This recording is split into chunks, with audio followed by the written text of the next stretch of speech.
안녕하세요, 이현우입니다. 스프링 캠프가 일주일 앞으로 다가온 가운데 초대형 트레이드가 터졌습니다. 그동안 간만 본다는 얘기를 듣던 다저스가 보스턴으로부터 무키 배츠와 데이비 프라이스를 데려온 것입니다. 이번 트레이드는 다저스와 보스턴, 미네소타 세 팀이 한 삼각 트레이드로 진행이 됐습니다. 다저스는 무키 배츠와 데이비 프라이스를 얻었고, 여기에 더해 프라이스의 연봉 보조로 약 5천만 달러를 받았습니다. 그 대가로 알렉스 버두고와 마에다 켄타를 내줬죠. 반면에 보스턴은 버두고와 브루스 다르, 그레토르이라는 유망주를 얻고 무키 배츠와 데이비 프라이스, 그리고 연봉 보조 5천만 달러를 내줬습니다. 여기에 낀 미네소타는 다저스로부터 마에다 켄타를 얻고 보스턴의 그레트로를 내줬는데요. 우선 이번 트레이드를 통해 가장 확실한 이득을 본 팀은 보스턴입니다. 보스턴은 이번 트레이드를 통해 연봉을 7,500만 달러 아꼈고요. 2020 시즌만 놓고 보더라도 4,300만 달러를 줄일 수 있었습니다. 그러면서 연평균 연봉 총액 합계 금액을 사치세 기준선인 2억 800만 달러 아래로 한참 낮출 수 있었죠. 무키 배츠가 4년 2천만 달러 넘는 금액을 연장 계약으로 요구했다는 것이 밝혀지면서 보스턴은 연봉 구조상 배츠를 사실상 잡을 수 없었습니다. 그렇게 되면 결국 리빌딩 또는 리툴링을 해야 되는 상황인데, 그 걸림돌이었던 프라이스를 이번 기회에 처분할 수 있었습니다. 물론 연봉 보조를 거의 5천만 달러 가까이 해야 했지만요. 그 대신 FA까지 5년이 남은 알렉스 버두고와 100마일을 던지는 전체 80위권 유망주인 그레트로를 데려왔습니다. 이를 통해 보스턴은 다시 한번 팀을 재정비할 기회를 찾았죠. 이번 트레이드를 통해 보스턴은 잘하면 2012년 다저스와의 블록버스터 트레이드 이후에 2013년에 월드시리즈 우승을 차지했을 때만큼은 아니어도 향후 몇 년 안에 다시 한번 우승급 전력을 만들어낼 수 있다는 희망이 생겼습니다. 다음으로 미네소타 얘기를 해보자면, 그레트롤이 상당히 잠재력이 있는 유망주이긴 하지만 지난 4년간 메이저리그에서 어느 정도 검증된 3, 4선발급 투수인 마에다를 얻었다는 측면에서 나쁘지 않은 트레이드였습니다. 왜냐하면 100마일이 훌쩍 넘는 공을 던지는 선수이긴 하지만 그레트롤에겐 위험 요소도 상당하기 때문이죠. 일단 그레트롤은 지난해에도 투구 이닝이 61이닝에 그쳤고요. 패스볼과 슬라이더는 위력적이지만 그 두 구종을 받쳐줄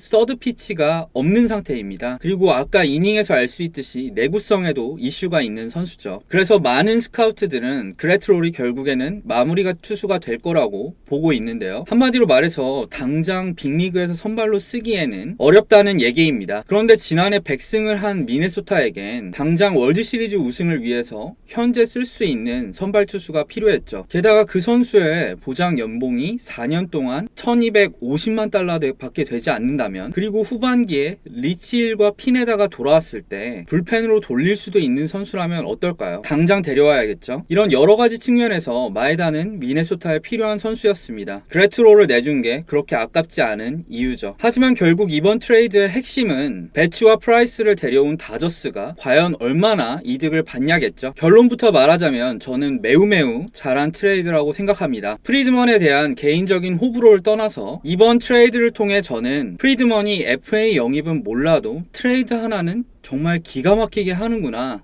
이런 생각이 들었습니다. 우선 이번 트레이드의 가장 대단한 점은 다저스 내 순위권 유망주가 단 한 명도 포함되지 않았다는 겁니다. 게빈 럭슨, 트레버 메이, 지터 다운스와 키버트 루이스, 아무도 없습니다. 다만 발전 가능성은 있지만 허리 부상이 있는 외야수와 가성비가 좋은 선발 투수 겸 불펜 투수 하나가 팀을 떠났을 뿐이죠. 버두고는 확실히 잘할 때는 다저스의 에너자이저 같은 선수였습니다. 하지만 허리 부상 때문에 현재까지도 야구 관련 활동을 전혀 못하는 것으로 알려져 있죠. 마에다 역시 저렴한 계약에 묶여 있고요. 선발과 불펜에서 모두 일정 이상 활약을 펼칠 수 있는 선수입니다. 하지만 어느 정도는 한계가 있는 선수이기도 하죠. 반면에 다저스가 데려온 무키 배츠는 2018년 아메리칸 리그 MVP를 수상했고요. 비단 타격뿐만 아니라 수비와 주루도 메이저리그 탑급이어서 지난해에도 WAR이 무려 6.8승으로 올스타급 활약을 펼쳤던 외야수입니다. 혹시나 2018년 성적이 사인 훔치기 영향이 있었다고 하더라도, 망하더라도 2019년만큼은 해줄 수 있는 선수죠. 프라이스는 지난해 4점대 평균 자책점에 그쳤지만 2012년 사이영 수상자일 뿐만 아니라 아니라 불과 1년 전까지만 하더라도 아메리칸 리그 동부지구에서 3점대 평균 자책점과 16승을 거뒀던 선수이기도 하죠. 연봉이 3,200만 달러라면 문제가 되겠지만 보스턴으로부터 연봉 보조를 받아서 연간 1,600만 달러에 쓰게 된다면 가격 대비 활약은 충분히 해주고도 남습니다. 월드 시리즈 우승을 노리는 다저스 입장에선 단기적으로 전력을 끌어올릴 수 있는 트레이드가 필요했는데 이번 트레이드가 바로 그런 트레이드였습니다. 게다가 유망주를 지켰기 때문에 팀의 미래에도 거의 피해를 끼치지 않았고요. 물론 이후에 에인절스와의 추가 트레이드를 통해서 에인절스의 작 피더슨과 앤디 페지스라는 유망주가 넘어가긴 했습니다. 하지만 피더슨은 FA까지 1년이 남은 우투수용 플래툰 외야수에 지나지 않고요. 사실 지난해에도 좌투수를 상대로는 단 하나의 홈런도 때려내지 못했죠. 페지스 역시 뛰어난 원석이긴 하지만 다저스의 입장에선 크게 아쉬울 게 없는 선수입니다. 배츠가 오면서 중복 자원이 된 피더슨을 내보내고 연봉을 850만 달러 아낄 수 있었고요. 유틸리티인 루이스 렌기포를 데려왔는데 이 렌기포의 잠재력이 꽤 뛰어납니다. 저는 그동안 다저스가 사실상 주워와서 터트린 크리스 테일러, 맥스 먼시, 저스틴 터너만큼은 아니더라도 렌기포가 키케 에르난데스만큼은 해줄 수 있을 거라고 보고 있습니다. 그러나 이 추가 트레이드가 필요했던 이유는 역시 사치세 때문이죠. 연봉이 850만 달러인 피더슨을 넘기면서 다저스는 2020 시즌 평균 연봉 합계 금액을 사치세 기준선 아래로 낮출 수 있었습니다. 물론 일부 팬들은 무키 배츠와 데이비 프라이스의 가을 야구 성적을 근거로 이번 트레이드가 효과적인지 모르겠다고 말하기도 합니다. 하지만 사실 프라이스는 지난 2017-18년에는 포스트 시즌 31.2이닝 동안 평균 자책점 2.75로 뛰어난 활약을 펼치면서 보스턴의 월드시리즈 우승에 기여했고요. 배츠는 포스트 시즌 성적을 논하기엔 아직 21경기밖에 하지 않았습니다. 사실 포스트 시즌 성적은 커쇼 같은 예외 사례를 제외하면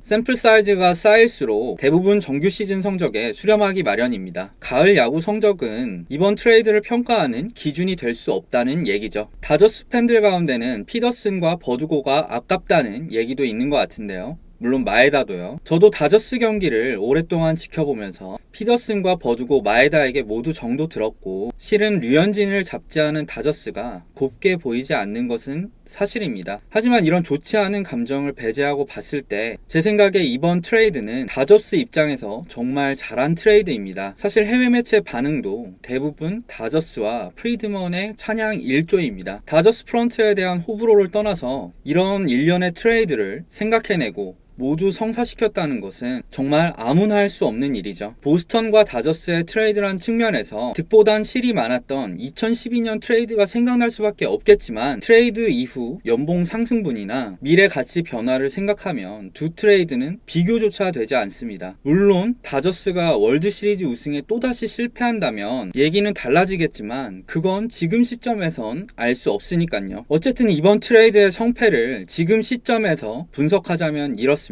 보스턴은 1년 남은 배치로 골칫덩이였던 프라이스의 연봉을 절반이나 덜어내고 꽤 쓸만한 유망주들을 얻었기 때문에 무조건 이득입니다. 미네소타는 잠재력이 뛰어난 대신에 위험 요소 역시 높은 그레트로를 내주고 당장 선발 겸 불펜으로 쓸 수 있는 값싼 마에다를 얻었기 때문에 포스트 시즌 진출이 유력한 팀으로서는 나쁘지 않은 행보였습니다. 다저스야말로 이번 트레이드에 진짜 승자죠. 다저스는 특급 유망주를 모두 지키고 연봉 상승도 최대한 억제하면서 타선과 선발진을 모두 업그레이드 했으니까요. 오늘은 다저스와 보스턴 그리고 미네소타의 삼각 트레이드를 간단하게 분석해봤는데요. 이번 영상은 여기까지입니다. 재밌게 보신 분들은 좋아요와 구독, 댓글까지 부탁드리겠고요. 그럼 지금까지 시청해주신 분들 모두 감사합니다.